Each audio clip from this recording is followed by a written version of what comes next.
Welcome to Agri-Pulse Newsmakers, where we aim to take you to the heart of ag policy. I'm Spencer Chase. Our guest this week is Kansas Republican Jerry Moran, who joins us to chat about government funding, sustainable aviation fuel, and more. But first, here's this week's headlines. Ag Secretary Tom Vilsack announced $200 million worth of loans and grants aimed at helping fertilizer production and renewable energy. The investments were made from the Rural Energy for America program and the Fertilizer Production Expansion Program. More than 680 projects in 42 states are included. Vilsack made the announcement at the American Farm Bureau Federation's annual convention and told Farm Bureau members USDA has found another 50 fertilizer projects yet to be funded. Vilsack was also in Georgia this week for the grand opening of a sustainable aviation fuel facility. The LanzaJet Freedom Pines fuel facility is the world's first plant converting ethanol to sustainable aviation fuel. According to LanzaJet, the plant will produce 9 million gallons of SAF in its first year of operations. And finally, lawmakers are considering a tax deal that could set up a fight over a range of expiring tax cuts. For agriculture, the deal includes the restoration of 100% bonus depreciation and the Section 179 tax break used by farmers for equipment. Those two are among many Tax Cuts and Jobs Act provisions set to expire in 2025. The package also includes an extension of the child tax credit, a major priority for Democrats. The bill has an uncertain path forward and is among many issues facing a limited election year calendar on Capitol Hill. Senator Jerry Moran says he hopes lawmakers can avoid unfinished business, particularly on the upcoming government funding deadline. Nothing is easy in Congress. Certainly nothing is easy in the House, and the Senate has its challenges as well. But there are a number of us who want to try to get results, to do something to advance a cause, even though we may not get exactly everything we want. There's some give and take that needs to take place. And I would say that front and center for us at the moment is this emergency supplemental that deals with Ukraine, Israel, South China Sea, our national security. And at our insistence, including mine, we're requiring that for those dollars to be spent, that we also need to take care of the national security problem on our borders, particularly the southern border. And everything that I know tells me that there's close to an agreement, but I've been in lots of deals in the United States Senate where I would say we're this close and it doesn't happen. So we'll see, but in this case, I think there's a path forward. And it's a time in which the kind of things that many of us have wanted to do on our border, on our borders, is achievable because the White House and therefore the Democrats in the Senate are willing to negotiate to get something for Ukraine in particular that might not otherwise happen. So those discussions that are ongoing right now, can you look into that famous Senator Moran crystal ball and tell me, is that going to put a bill on President Biden's desk? I mean, what obstacles have to be overcome to get to that point? Well, I suppose when I say I'm optimistic, I would say I'm optimistic that the Senate could get there. It becomes more challenging. The House has a new speaker. He has tremendous difficulties in managing a very difficult set of members across the spectrum in the House.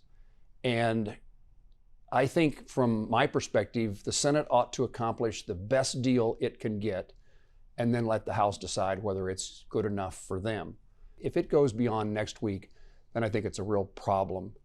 And as soon as we get that completed, we need to move forward on appropriation bills, including the Department of Agriculture's appropriation bill. I'm opposed to a CR, a continuing resolution that just funds the government the same way it was last year, which means generally the year before and the year before. We don't get to prioritize things we ought not spend so much money on. We continue to spend money on.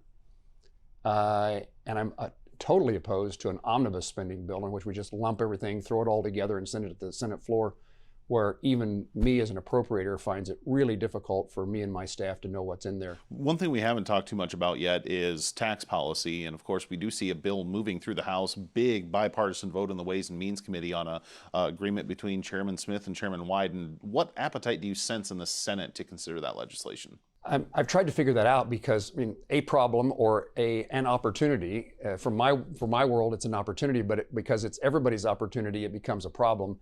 We all keep waiting for a a tax bill to appear so that we can take care of issues that we care about. Some of them very modest and minor changes in the law, and some of them more major.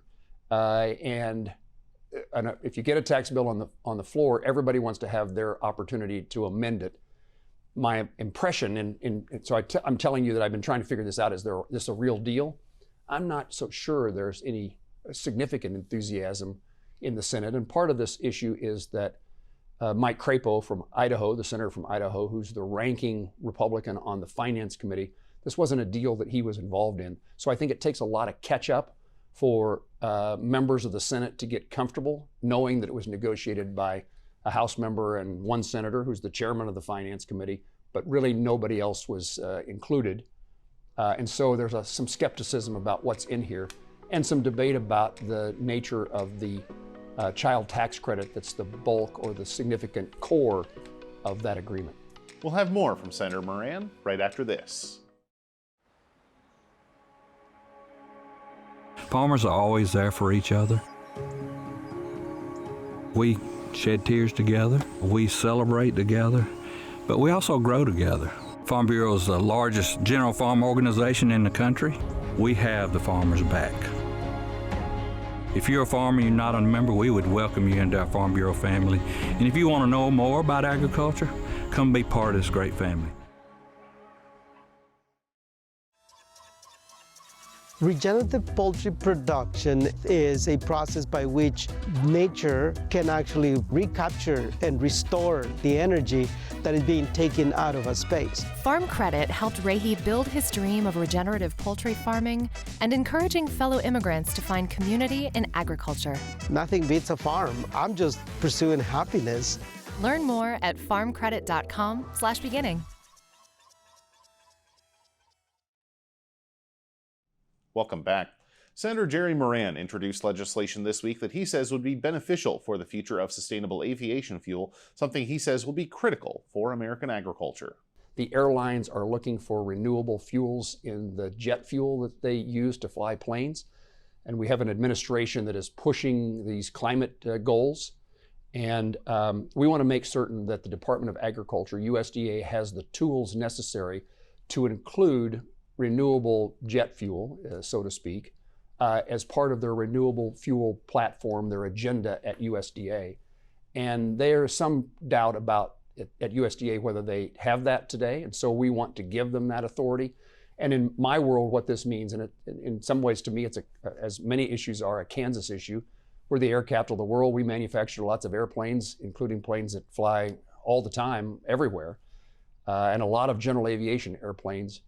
And we also have lots of opportunities for commodities to be utilized in renewable fuels. So it's trying to combine the two, use the expertise that we have in Kansas in aviation with the expertise we have in agriculture to put something together that is a potentially significant new market in the renewable fuels world. You and several other senators this week introduced the Farm to Fly legislation. What can you tell us about why that bill is necessary? Well, in part because USDA it seemingly wants to move in this direction, but they'd like to have some congressional cover when they have those conversations. And so this is that bill, but it also changes some definitions that make it more easily to use, to qualify for USDA programs that already exist. And it creates the research necessary for us to make certain that all commodities, not just one or two of the commodities that are thought of as renewable fuels, have an opportunity to participate in SAF, the renewable fuels for aviation. I want to wrap up on the Farm Bill. I know this is obviously a big priority for farm groups and for ag legislators like you, but I wonder, kind of from an outside viewpoint as an appropriator, not necessarily an authorizer in this case, what do you sense in terms of a willingness to get some kind of final agreement on the funding issue, which really seems to be what's practically holding up the bill at this point? Spencer, I'm really up to date on this issue. I answer this question all the time with Kansans and farm groups. In fact, before I came to visit with you, the Kansas wheat growers were in the office. This, of course, is front and center for them. They reminded me they've been waiting a long time. This probably is over-optimistic, but I was expecting us to be done about now, and we're not. And I thought in part that's because Debbie Stabenow, the chairman of the Senate Agriculture Committee, and John Bozeman, the ranking Republican, the vice chairman of the committee, were could work so well together, and the Democrats in particular would be interested in. This is Chairman Stabenow's last year in Congress. The Democrats, I'm sure, would want to give her kind of this legacy of having a Stabenow farm bill. And I think that goodwill still exists. But I've seen some things where Senator Stabenow has talked about crop insurance that are it's terribly troubling to me. And it seemingly is suggesting that there has to be a choice between Title I of the Farm Bill and receiving benefits under crop insurance. Those two things should not be mutually exclusive. One is a product that's purchased, one is a safety net that comes to all farmers or most farmers in the Farm Bill. That's troublesome to me, and I think probably the greatest difficulty is just where are the dollars coming from? How much is the leadership of the Senate, how much of the White House and budget issues are going to determine how much money we have to spend? And yet, the Senate Agriculture Committee still says we're going to have this done before the August recess, now 7 months away. And the goal and the plan is to have it in place by the beginning of the new fiscal year. That'd be great, certainly better than another extension. Certainly something for us to keep an eye on. Senator Moran, thanks for joining us. I'm pleased to be with you, Spencer. Thanks. We'll be right back to hear from this week's panel, but first, our Hannah Pegel walks us through what producers are telling us about the next Farm Bill. Commodity and nutrition programs get a lot of attention, but producers tell us trade is the top issue for them in the upcoming Farm Bill. An exclusive Agri-Pulse poll surveyed more than 600 producers, and this chart shows the topics they believe will be the most important in the next Farm Bill. 61% of respondents were Republican, while 10% were Democrats and 18% were independents. The top three answers were trade with 72%, commodities with 61%, and crop insurance with 58%. Disaster assistance and farm credit rounded out the top five. Only 22% of our respondents flagged nutrition programs. Our survey also showed 48% of people supported the last Farm Bill, while 16% disapprove and 36% have no opinion. For Agri-Pulse, I'm Hannah Pagel. Did you know Agri-Pulse has all your favorite podcasts, including Open Mic, Newsmakers, and Drive Time? Take us wherever you go. Subscribe at agripulse.com or on Spotify, Google Play, or Apple Podcasts. Agriculture Future of America is a nonprofit building transformational leaders in food and agriculture. AFA prepares college students to join the workforce as innovative and engaged young professionals who will shape the future of agriculture. Head to agfuture.org to find out how you can get involved. At our family farm, we grow rice, corn, and soybeans, and digital tools are as important to us as tractors and combines. In the 30 years I've been farming, technology has transformed agriculture. But some in Washington want to stifle these technologies and empower our foreign adversaries to leap ahead of us in the tech race. Protecting our competitive edge will strengthen our economic, national, and food security. Our leaders need to support American agriculture by strengthening our technology. Welcome back to Agri-Pulse Newsmakers for a panel discussion on the big issues of this week. Joined for that conversation by Alexa Combelic with the American Soybean Association and Jim Richards with Cornerstone Government Affairs. Appreciate both of you taking the time. And Jim, I'm going to go to you first here with a question on the appropriations process. It seems like it's been what we've been talking about on this program for quite a while now, but I do wonder, we've seen some level of agreement on top line figures. We've seen a new deadline for the FY24 process. In your mind, what are the big issues left to resolve in the appropriations process? I don't think we have enough time to talk about the issues left to resolve to complete out FY24 when we're halfway through the fiscal year. As you mentioned, the Speaker Johnson and the White House and Leader Schumer and their minority counterparts got an agreement a couple weeks ago to pass another continuing resolution through the beginning of March, which basically has two bifurcated expiration dates for 4 and 8 of the bills that comprise the annual spending and appropriations process, which includes the agriculture appropriations bill, which may be one of the more difficult ones to reconcile. The subcommittees have to have their allocations, what they're given to spend out of that top line agreement, in order for them to individually reconcile their bills. They're doing a bunch of what we call clearing the underbrush right now, But as of this morning, the subcommittees do not have that top line number for their individual subcommittee, which agriculture, for example, the Senate and the House agriculture appropriations bills were almost $3 billion apart, which is big money anywhere, and it's particularly a large difference in the agriculture appropriation space. Well, and there seems to still be this desire, and there has been throughout the appropriations process, to move individual bills rather than in a big omnibus spending package. But, you know, here we sit approaching the tail end of January. March is not that far away, especially in the grand scheme of legislative days. Is moving individual bills practical at this point? We're past that point in the process. The House moved 8 of the 12 appropriations bills last year. It was a partisan process on both sides. The Senate moved one package of 4. At this time of the game, the only thing you can do is an omnibus, which is when you wrap all 12 of those bills and ultimately a lot of extraneous matters that were unresolved that have to take a ride on that package into a single package omnibus, or you could have a couple of what we call a mini bus this year and a fairly large bus to roll them up. Alexa, I want to shift gears and bring you into the fold here, because we did see some figures released this week just detailing the biomass-based diesel production that took place in 2023, and that was came in over and above the levels that were set by the Environmental Protection Agency through the Renewable Fuel Standard. So with those RFS levels set now through 2025 in a multi-year rulemaking, how does the industry go about increasing future targets and still encouraging production beyond the levels set by the government? Yeah, Spencer, I think the numbers that we saw released in terms of production in 2023 really matched what the industry was telling the EPA before the set rule came out, that we were going to see this great increase in production, 1 billion gallons over the previous year. And as we know, the gallons that were increased in that set rule was only 60 million gallons for 2023. So a huge disparity between actual production and where those RVOs were set. And so, you know, I think hopefully there continues to be enough demand out there to see this industry continue to grow. I know, you know, with sustainable aviation fuel and other fuels on the horizon, there will be continued increased production in growing markets.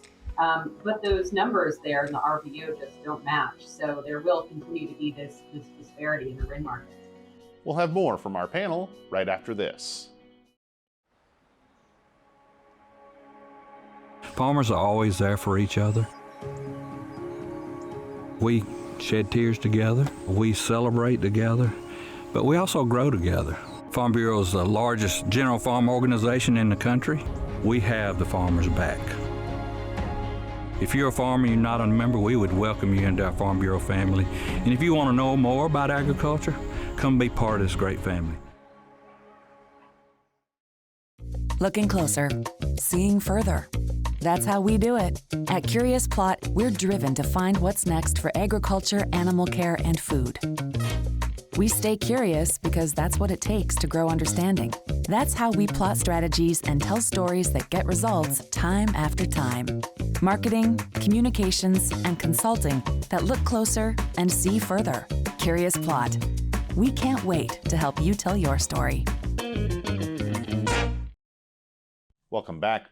Alexa Combelic with the American Soybean Association says sustainable aviation fuel holds big promise for American agriculture, but some things still need to be determined. Right now, there is a pathway for agricultural feedstocks that are eligible through the Renewable Fuel Standard. They would come in at that 50% carbon reduction threshold, and it wouldn't increase past there. So having a GREET model that really works for agriculture and can allow agriculture to realize those carbon reduction increases and provide them with a better tax credit is really important. Right now, it seems as though the big issues that are left to be determined are how one will verify their climate smart practices on their farms, and how that will then move into whatever that CI score is. We did see this week Senator Moran and a few others on that side of Capitol Hill introduce some farm to fly legislation. Wondering, what do you think practically would be the impacts of that bill should it ultimately make its way to the president's desk? Sure. So this is just adding some more tools to the toolbox, right? So we have a tax credit now that is sort of in the final stages of implementation. And in addition to that, you're seeing incentives across the country, different state tax credits out in California and other West Coast states, a low carbon fuel standard that is impacting sustainable aviation fuel and creating additional incentives to produce it. What these different programs, this bill would allow for sustainable aviation fuel to be eligible for a number of USDA programs for biofuels. And it just adds a little bit of an additional incentive. Jim, I want to wrap up the conversation with you and maybe look ahead on Capitol Hill, assuming, of course, that the FY24 appropriations process will wrap up at some point. Whether or not that's early March or if they need to extend that deadline a little bit more obviously remains to be seen. But once that process does wrap up, what do you think is a realistic expectation for Capitol Hill activity, given the fact that it is an election year, going forward? Oh, well, I would like to provide a really positive, glowing forecast there. But assuming we get FY24 finished up next month, a deep sigh of relief. FY25 process starts immediately. Actually, it's supposed to start with the president's submission the week after next of the FY25 budget request, which is going to be delayed as well. Beyond that, there's a tax package that is agreed to by Chairman Smith and Chairman Wyden that was passed out of the House Ways and Means Committee last week on a 40-2 bipartisan vote. That's probably going to get enacted very close to, if not exactly the way it is passed out of the House. Beyond that, we still are hopeful for a farm bill. The numbers that are driving the challenges on the FY24 process are just as large as the challenges for the farm bill, as Senator Moran just recently alluded to. And then we're going to go into a lame duck Congress, and depending on what happens in November of this year on the presidential and the congressional elections, it could be very productive, or everything could be punted into 2025 to the 119th Congress. So lots of talk and little action is forecast. Well, and obviously plenty of things to monitor, be they taxes, appropriations, farm bill, SAF, a lot of things going on right now, despite the activity or perhaps lack thereof emanating from Capitol Hill. Alexa, Jim, thanks for joining us. We'll be right back with more Agri-Pulse Newsmakers, but first, our Hannah Pagel walks us through the global trade situation in this week's Map It Out.